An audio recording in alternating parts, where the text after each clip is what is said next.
Great job, Nathan. Really an enjoyable score to look at. And, I mean, there are some things here that one could see as flaws in the clarity of the scoring or in the overall approach. So I think that my job is going to be to see if we can get those parts that don't quite work to come into line with, how to make some of your ideas more functional, right? Okay.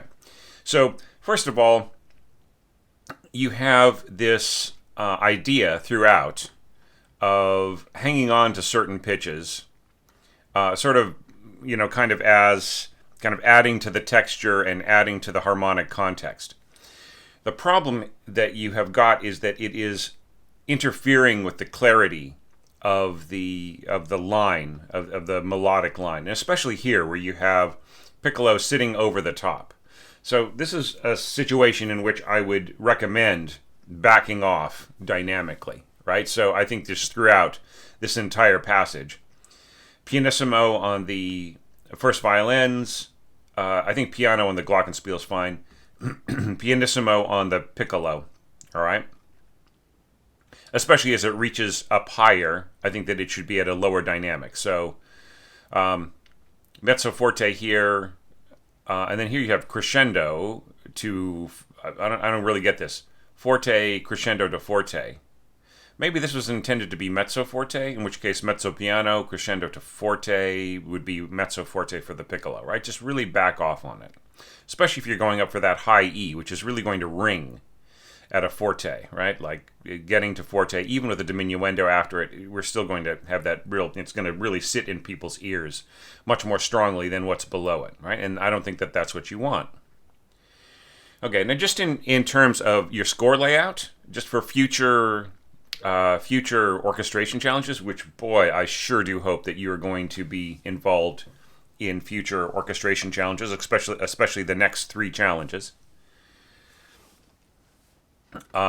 Just score whichever, if you're just going to have nothing but glockenspiel, then just put glockenspiel here. Don't put pitch percussion, right? So like if we look the rest of the score, I assume that this is glockenspiel going on. Maybe this was intended to be vibraphone.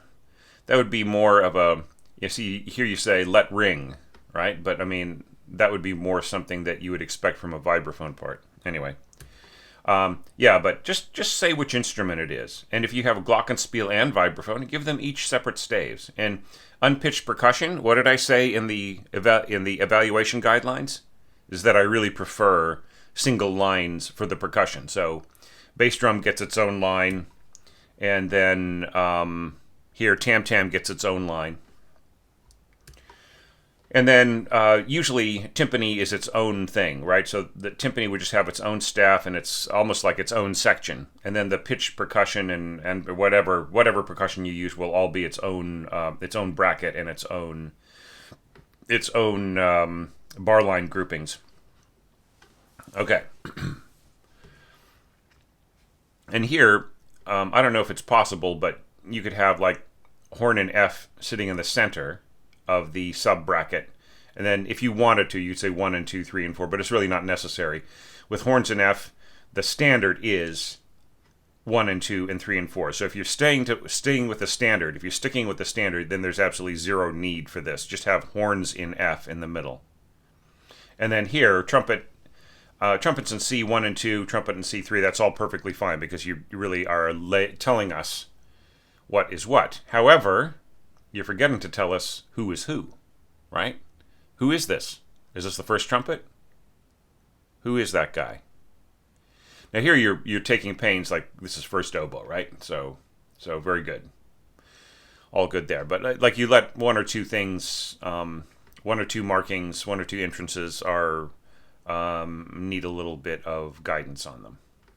Okay, so that's just notation stuff, right? Let's get to the scoring. So we're starting off here. I'm just going to ignore this top line, right? Just, except for in the context of how it is interfering with what you're trying to do below it. So here you've got the first oboe doubling first flute, and then you have second flute below it.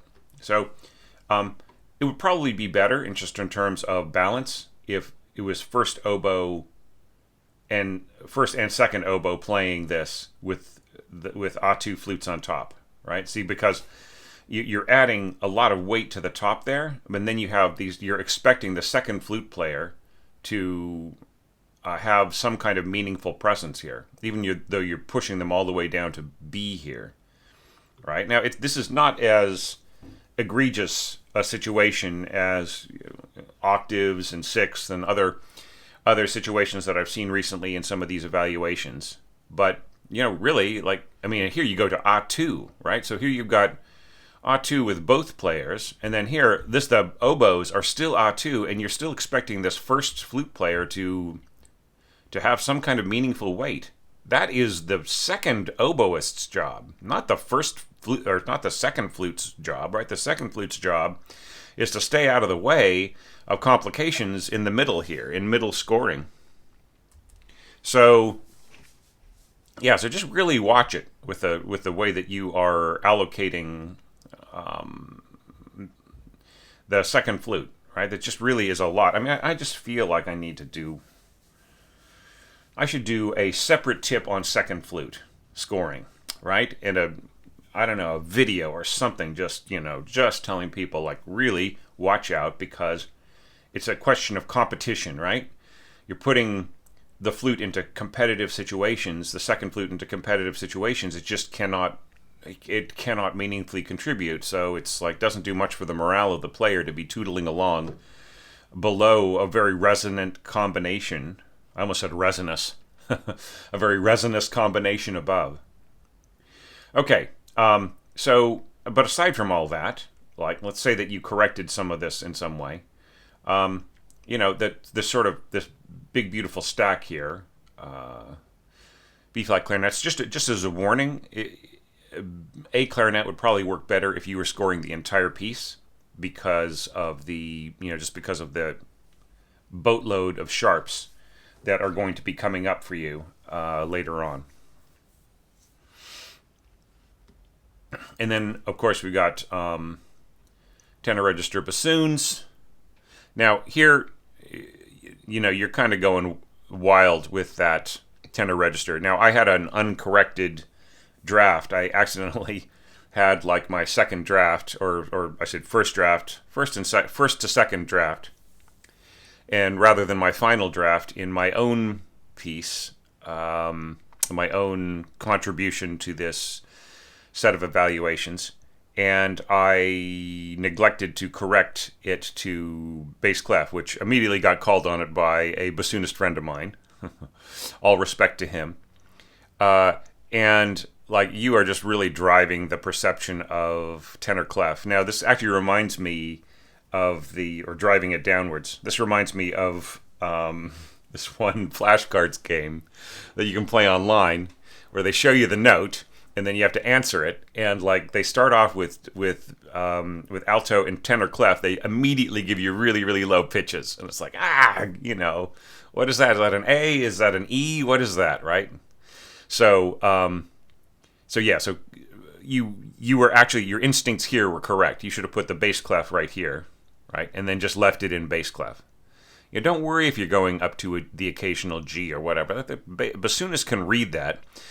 If the bulk of the part really is in the bass register of the instrument, then that's fine. And if it really, if you're starting in the bass register and you're going up and you really are spending a lot of time after that, between middle C and G, A, and so on, then throw in a tenor clef halfway in the middle.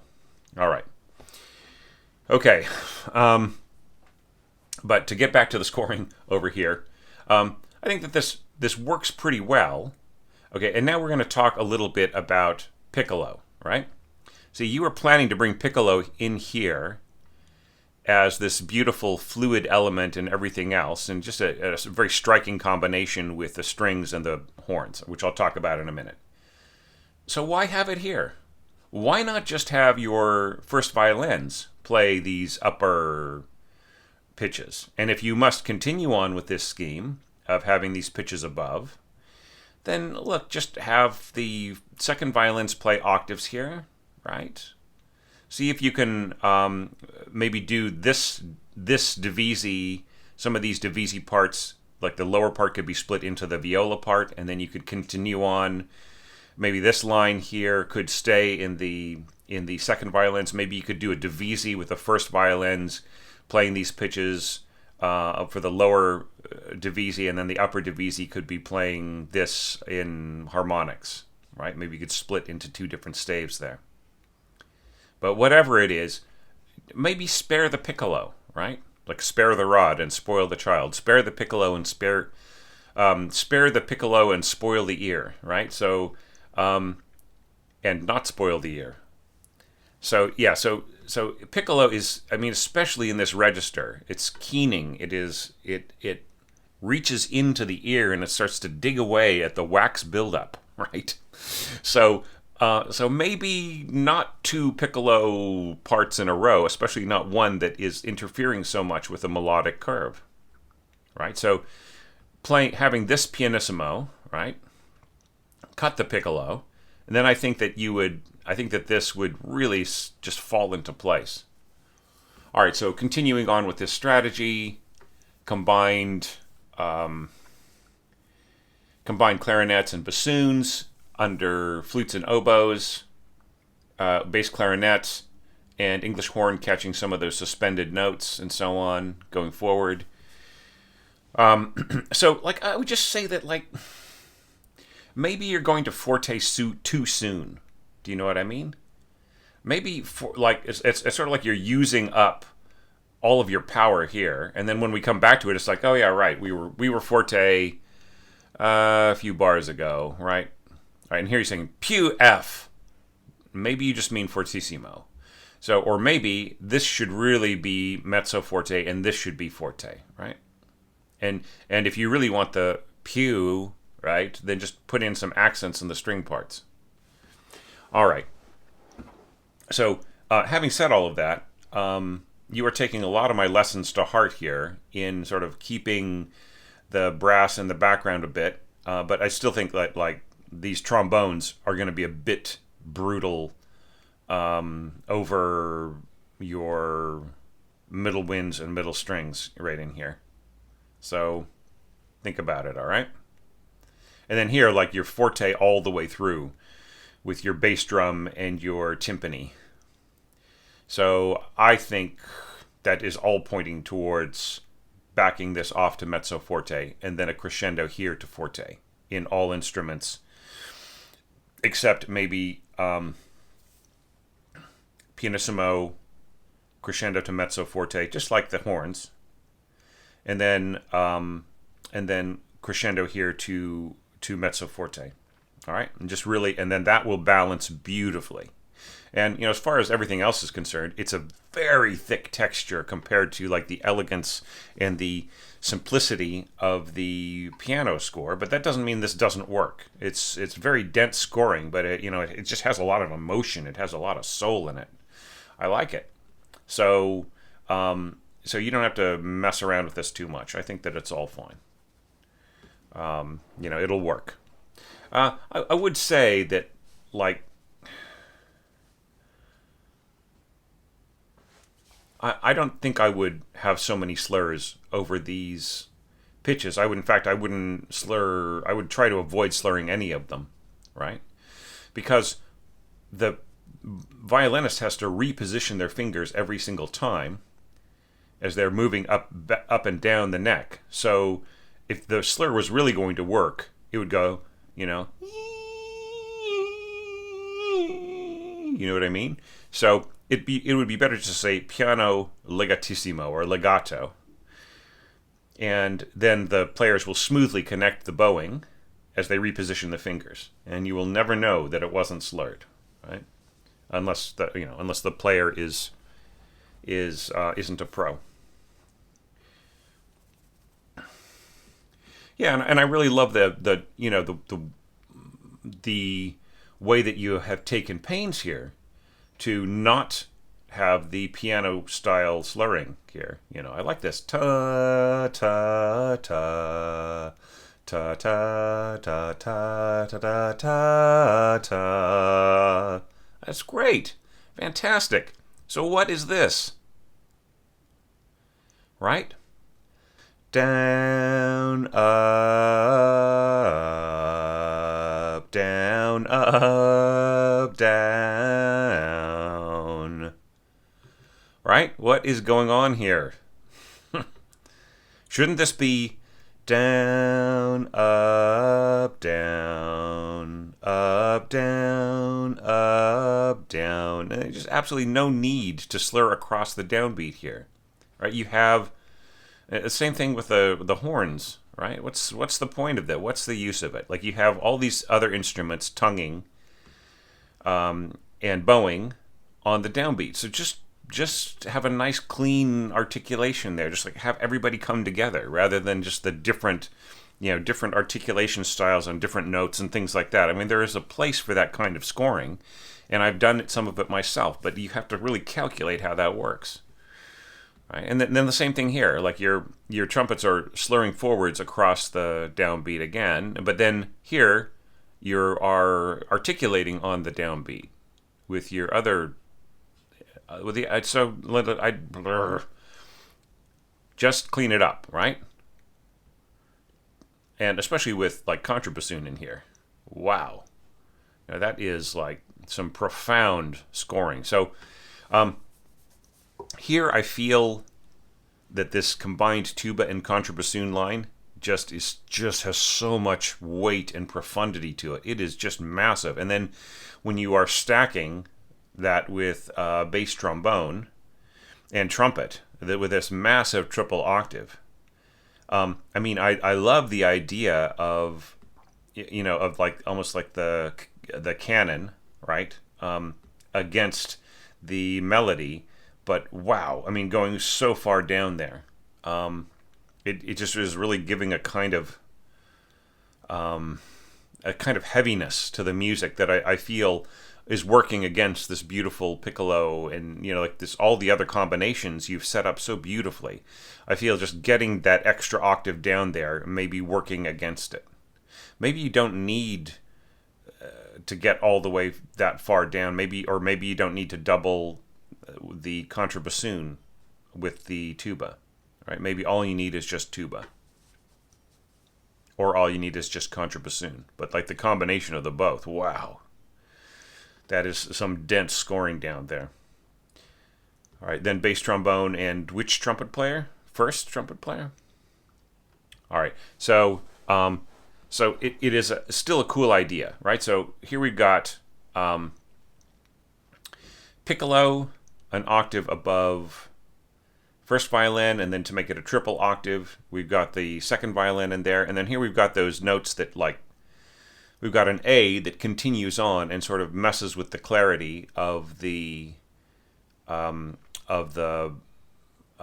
melodic curve, right? And then throwing in this G, it also takes away from our perception that the melody is falling down a fifth. So I just feel that if you're gonna put stuff like this in the middle, with the way to take it out of the picture of interfering with the curve is to back it off dynamically, right?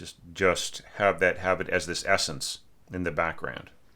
And I mean, easy to do, softer oboe, English horn, and viola. That's no problem at all.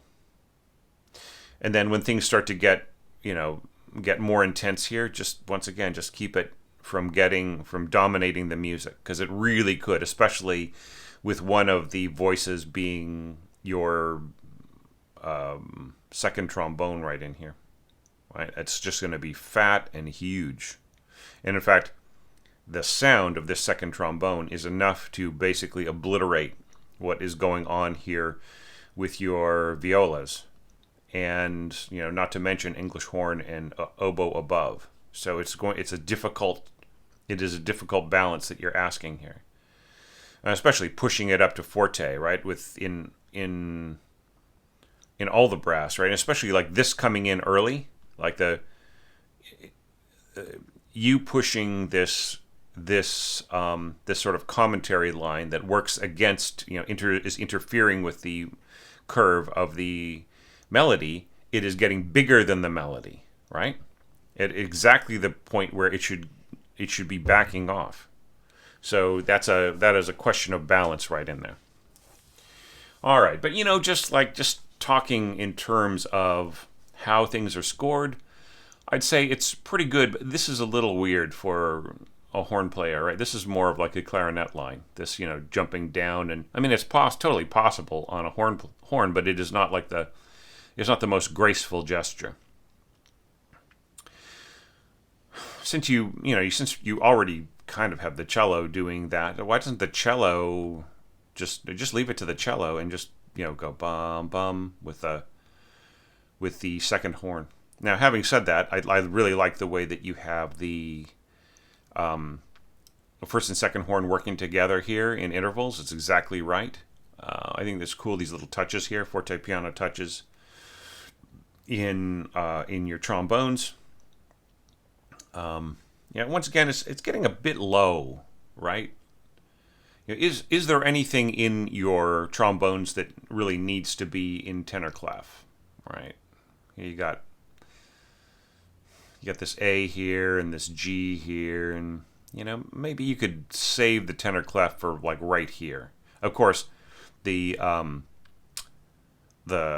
copyist may score the first part in tenor clef and then the second part in bass clef, right? That's probably what's going to happen anyways. So it doesn't matter a huge amount. But I would just leave it in bass clef from the beginning and then bring in the tenor clef here. That's probably what I would do. And if you ever get into a situation where, like, obviously the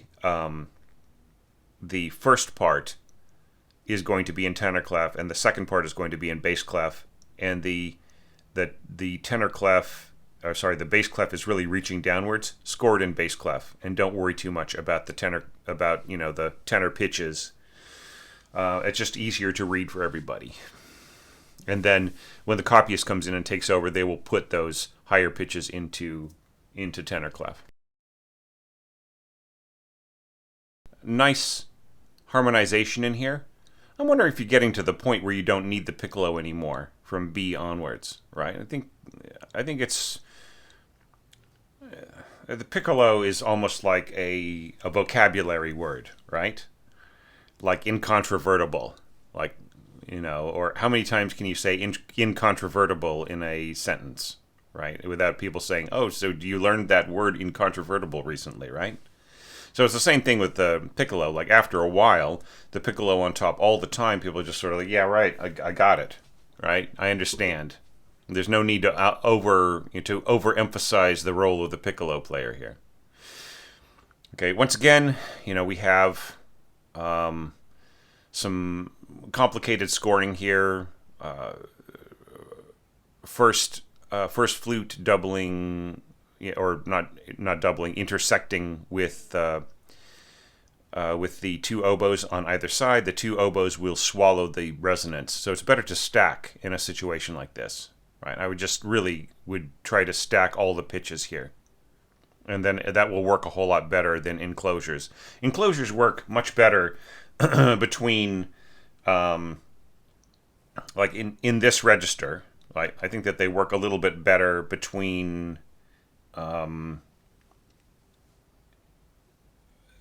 like oboe and clarinet, right? Now, when you're getting quite a bit higher, then enclosures might work.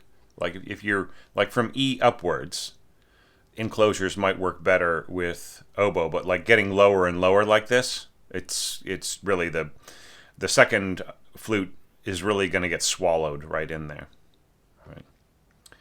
Okay. All right. So we've got this all happening above this, and that is of course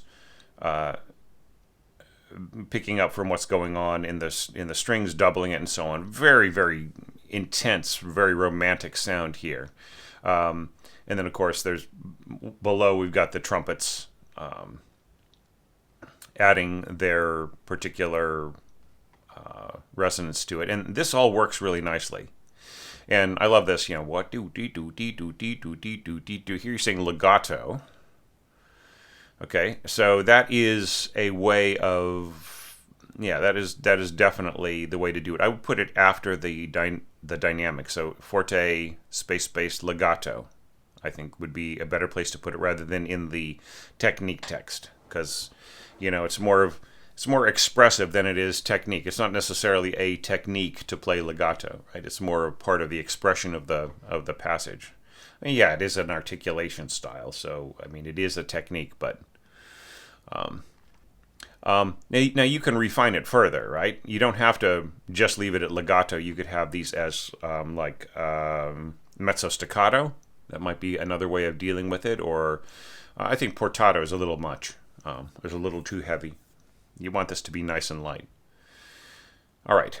So one observation I would make here is that I feel that throughout this entire thing, like here you have on many pitches, you have the cellos and the double basses playing the same pitches, and then you have the double basses doubling an octave below. So I feel that when the double basses are doubling an octave below, it just really, really weighs things down. It gets incredibly heavy. Like, especially if you want like something like this to stand out, this kind of lower messing around with the harmony, sort of commentary on the harmony, or doing like a imitation, like a canon, then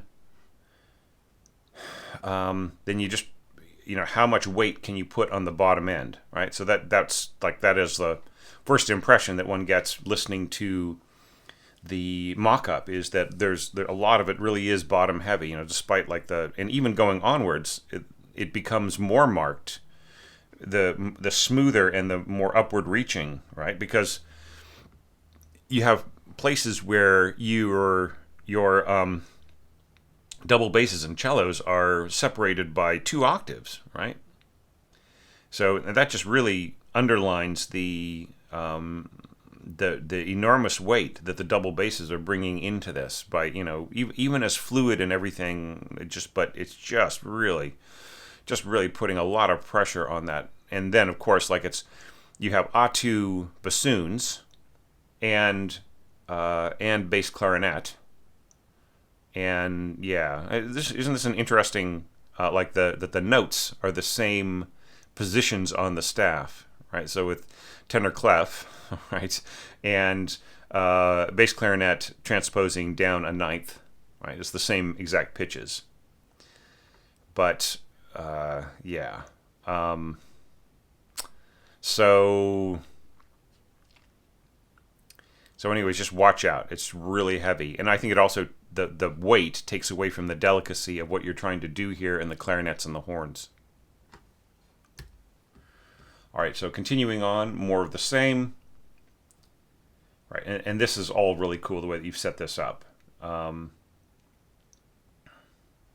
I mean, I see why you're keeping the piccolo around, just because you want this beautiful effect in here. You want the piccolo to be doubling the first violins with their harmonics. But I mean, just a point, and that is how much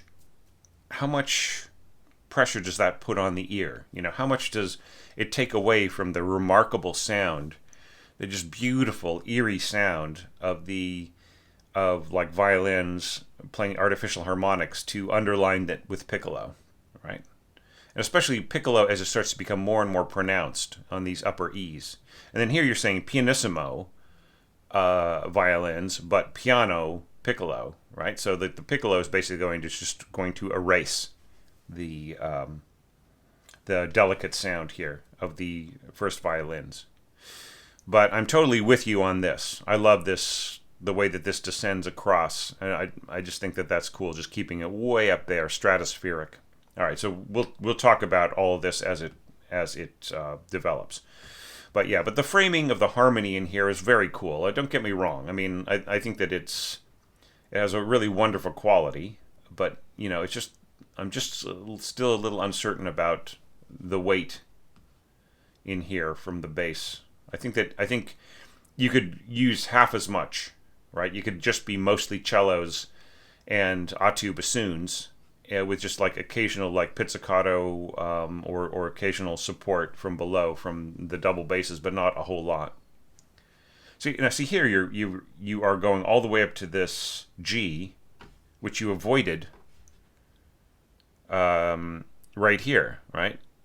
You kept it an octave lower. So I'm just wondering why you didn't just do what you're doing here back there. It's certainly no problem for a professional double bassist, though they probably would want smaller. They probably would prefer shorter bow strokes, right? Just because they've got a shorter bow and so on, and you're pushing them up to a pretty loud dynamic here, right? You're going all the way up to forte, and you want these big, smooth, loud lines. So that's just better to, it's easier on the player if it's shorter bows. All right, but not impossible what you've scored here at all, by any stretch of the imagination. All right, now you're bringing back in percussion here, little delicate touches. So why isn't the timpani getting softer, right? So you're backing off, and the timpani just keeps pounding away at piano, right?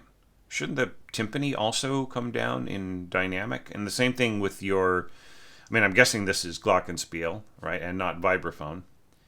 As far as let ring is concerned, just tell us how long you want a glockenspiel note to be. Like, it's not like a cymbal or a tam-tam or even like, say, a vibraphone or something. This is why I thought this might be a vibraphone part.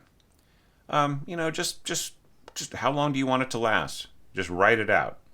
Okay? I think that's fine. Rather than, having the unfinished tie on things. This kind of works. These mean the same thing, right? So you don't even need to write this let ring. That's what that means. So just, save a step. Okay.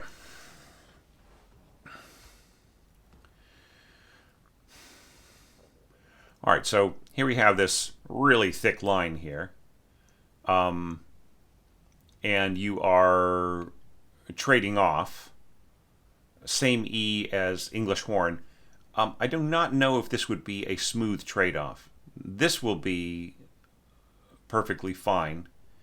Bassoon trading off to first bassoon trading off to second oboe here. That's totally fine. I'm not sure how, because it really is a different sound. Tenor register contrabassoon is a really different sound from the bottom note of the English horn. So I'm not so sure how smooth that will be in terms of dovetailing. But anyway, continuing on. Oboe reaching up, okay, and English horn. So it's sort of strange, like you've got this double octave, and then we lose the lower pitch right in here. So I'm not so sure that it, I really feel the gap here, right? I feel it as I read this and listen to it in my own head, and I could also hear it in the mock-up, right? It just really feels like we're falling off a cliff here with a lower line. And I know, like, you're bringing in like horns and trombone to sort of warm it, and like the warmth perhaps, plus the trill, or not the trill, the roll in the bass drum. We could somehow cover that, right? Just like it sort of distract from it. But I'm still not sure, especially as you're going forte crescendo to forte. So what you're saying is the second oboist will be almost mezzo forte here when the first oboist takes over and goes forte crescendo. Maybe you don't need a crescendo there. And then same thing here, forte crescendo to forte. What if you started at mezzo piano, crescendo to mezzo forte at the trade-off, and then forte at this dovetailing? So you get more of a sweep, right? You know what I mean? Same thing here, right? And this is very cool. Bass clarinet, bassoons, like, so this is doubled, right? Second, I wouldn't give this to the second. I would keep it in the first, because they just did something similar. They're all warmed up for it. They're ready for it. Let them do it. And once again, it's bass clef, not tenor clef.